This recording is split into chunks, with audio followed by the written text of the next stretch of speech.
Hey guys, welcome to Maverick Meteor. Today I'm going to show you how I used a few basic tools to turn this scrap of wire into a beautiful piece of jewelry.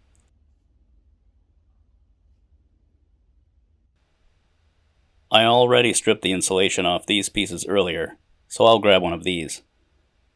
The wire diameter of these individual strands is just about perfect.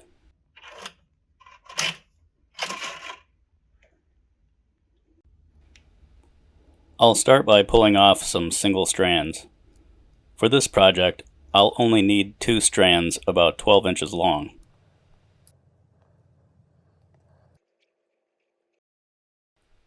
If the wire diameter is too large, or if I use too much copper, the torch won't have enough heat to melt it. The next step is to crunch the copper up into a compact ball. A sturdy pair of pliers helps take care of any loose ends.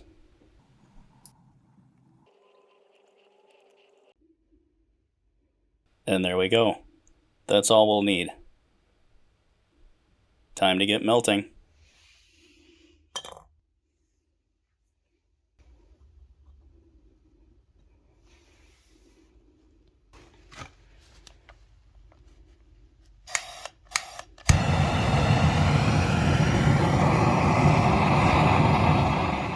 If I look a little shaky here, it's because the temperature in my shop is only 20 degrees Fahrenheit.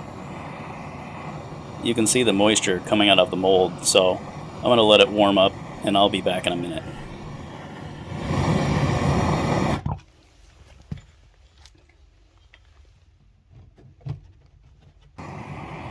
Okay, now we're ready to get melting. I'm using a simple propane torch for this, but the handpiece allows a high output flame. I'll leave a link for it in the description.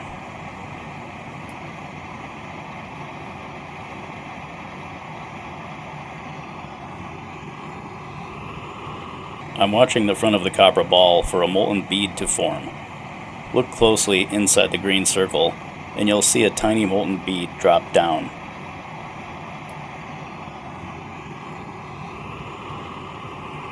The molten bead will continue to grow as more and more copper melts. I need to keep it molten. If I let it cool, the mass of copper will become too large and the torch won't have enough heat to melt it again.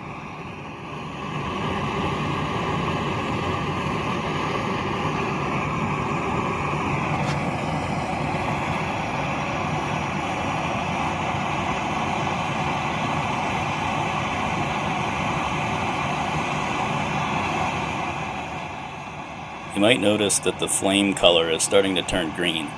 That's a good sign that the copper is melting.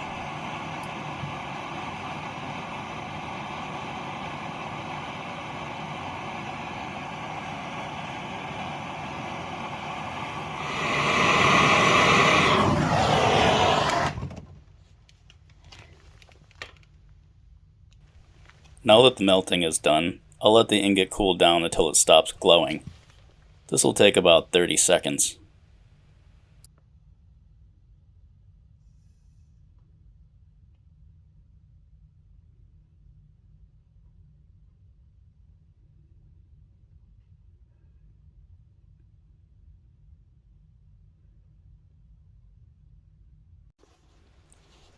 I'll throw it in with the other ingots I've already made and let it cool until I can touch it.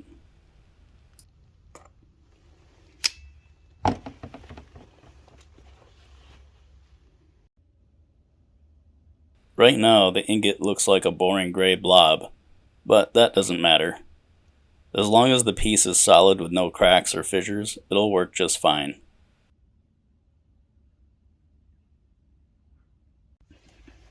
The next step is to start flattening it on the anvil.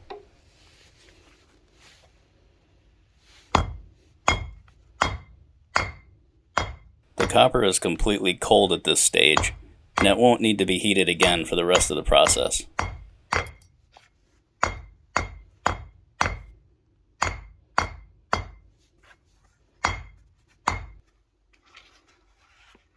Once the piece has started to flatten out, I'll hammer it around the edge to give it some shape.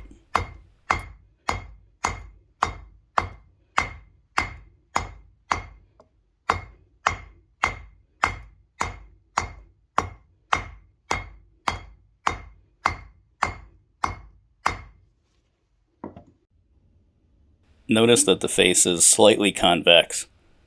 This will make the piece more interesting than if it were totally flat.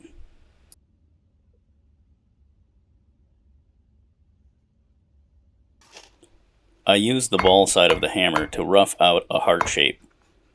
I'll leave a lot of these hammer marks in the final piece for some visual appeal.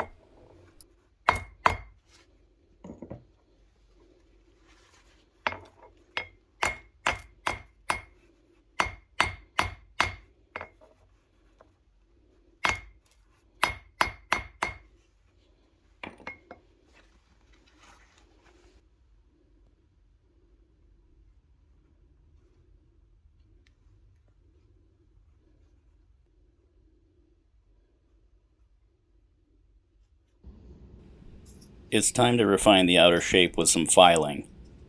I use cardboard or wood to prevent the vice jaws from marring the soft copper.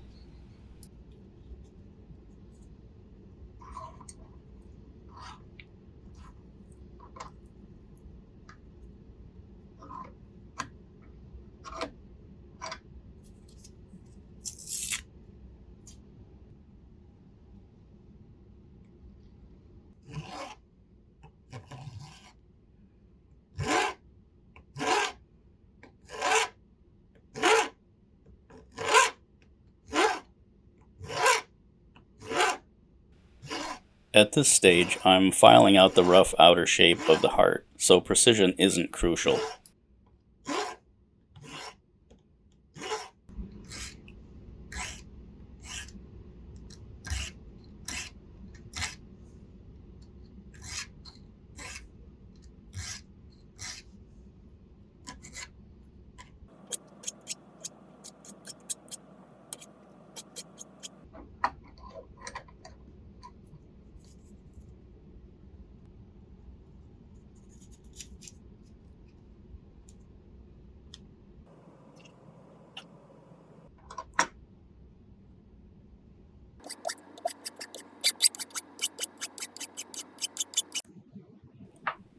I decided to add a few more dents to the surface, but these are purely aesthetic.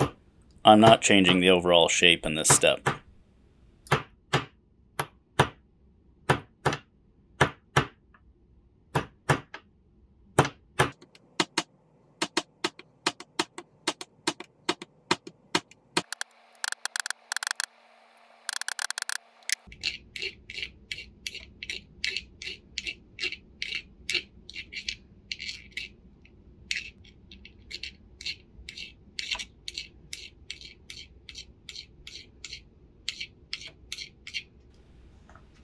As shaping progresses, I usually use finer and finer tools and media, but this progression isn't always linear.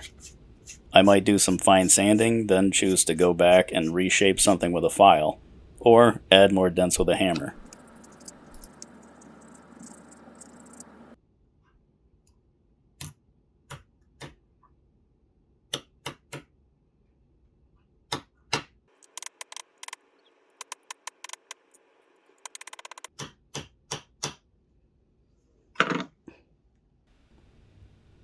When I'm satisfied with the shape, I do the final polish on a leather strop with some buffing compound. Polishing with leather makes the piece glassy smooth and helps build some contrast between the high and low points.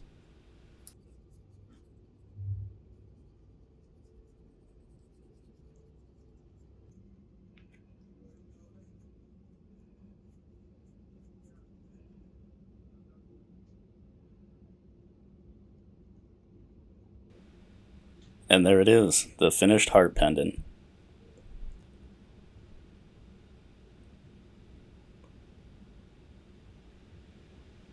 From an old scrap of wire, to a ball, to a gray blob, to a little piece of treasure.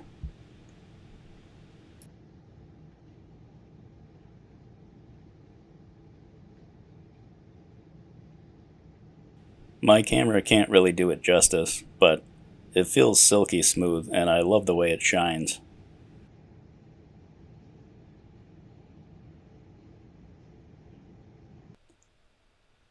Here's what the pendant might look like when mounted on a chain.